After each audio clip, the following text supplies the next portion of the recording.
Football superstar Cristiano Ronaldo কখনো এই উপদেশ দিবে না যে তোমার প্যাশন ফলো করার দরকার নেই। বাড়ির বড়রা তোমাকে যা করতে বলছে তাই করো। কোনো ফেমাস সিঙ্গার এটা কখনো বলবে না যে গান গাওয়ার মধ্যে কোনো ভবিষ্যৎ নাই।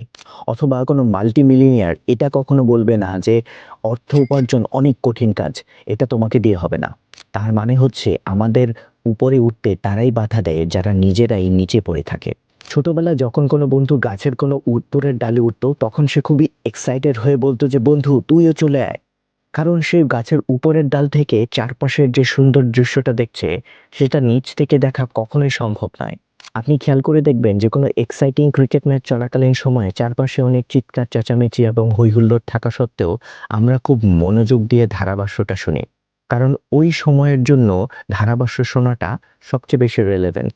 ঠিক তেমনি জীবনের উন্নতির ভালো সময়ে অথবা খারাপ সময়ে আপনাকে অনেকেই অনেক উপদেশ দিবে, কিন্তু কোন উপদেশটা আপনি শুনবেন সেটা আপনাকেই ঠিক করতে হবে। আপনার লক্ষ্যের সাথে সবচেয়ে বেশি রিলেভেন্ট উপদেশটাই আপনাকে মনোযোগ দিয়ে শুনতে হবে। শুধু সেটাই না, আপনাকে সেটা জীবনে ইমপ্লিমেন্টও করতে হবে। কিন্তু কার উপদেশ আপনার জন্য সঠিক সেটা আপনার প্যাশন, আপনার ইন্টারেস্ট এবং আপনার গোলের উপর ডিপেন্ড করে।